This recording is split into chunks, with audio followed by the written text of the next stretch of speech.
Akalar opalar noxush xabar. Mana shu onaxonimizni farzandlari 35 kundan beri komada yotibdi. 27 yoshda. Onajon o'g'lingizga nima bo'ldi? Nimaga komada? O'g'lim shu mashinada bir kun yotib qolgan. Shofirlar bilmagan, o'zi shofir bo'lib ishlardi. Bir kun behush yotgani uchun neyro tomirlari o'lgan deb doktorlar shunaqa deydi. Necha kundan beri yotibdi bolasi? 35 kun bo'ldi. Bugun mana 35 kun bolamni diydoriga to'yalmay kelaman, bansaga oldiga turib.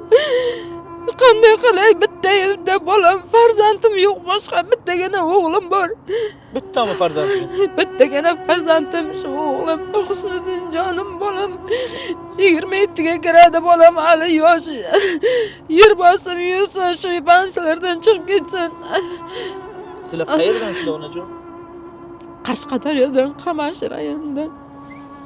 Qashqadaryolik akalarimiz qani sizlar? Qamashi, Qashqadaryomi, O'zbekistonmi, Tojikistonmi muzofirda yurgan akalarimiz bitta farzandlari bor.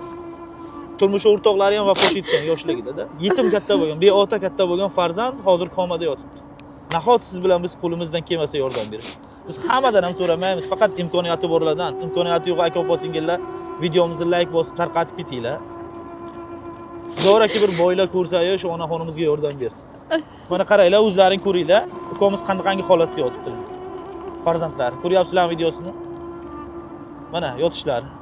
Ahvoli juda og'ir, komada, ko'zini ochmaydi. Xudo kasallari ringlab, o'yilib, teshilib ketyapti. Bu yotishga bolam nima bo'ladi?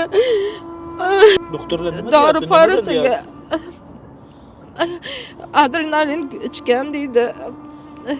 Akalar opalar qaranglar. Apamiz kecha ham telefon qilganimda aytuvdilar. Ikkita adrenalin ichib behush bo'lib qolganda, energetik ichmanglar, iltimos qilaman, o'zlaringiz sog'liklaring uchun. Boshimda boquvchim yo'q. Dadasi ham o'tib ketgan. Bittagina nevaram bor. Hadima ikkinchi farzandi tug'iladi, o'g'il. Bolamni o'zini tug'ilgan kuni yaqinda. Bu yotishga qanday chidayin? Akalar, ukalar, musulmon xalqi yordam beringlar. Iltimos, Xudo yo'liga sizlardan yalinib so'rayman. Bitta bolamni sog' omon olib ketay, yuzimni yorug' qilib. Qashqadaryoliklardan so'rayman. Taniganlar bor. Qo'llab-quvvatlanglar. Iltimos, Xudo yo'liga. Qashqadaryolik mard akalarimiz juda ko'pda, meni o'zimni taniydigan akalarim bor. Qashqadaryoliklar qanisizlar? Shuncha odamni chiqardik, qo'llab-quvvatlab keldilaring. Qashqadaryoni Qamashi tumanidan onaxonimiz. Nahotki bitta qashqadaryolik yigit qolib ketsa-da Moskvada. 35 kundan beri komada yotib, orqalari yara bo'lib ketgan. Kelinglar birlashaylik. Hammani ham imkoniyati yo'q, Rossiyada yurganlarni bilaman, qiyin. Faqat imkoniyati borlar yordam bersin, imkoniyati yo'q videoni tarqatib ketinglar.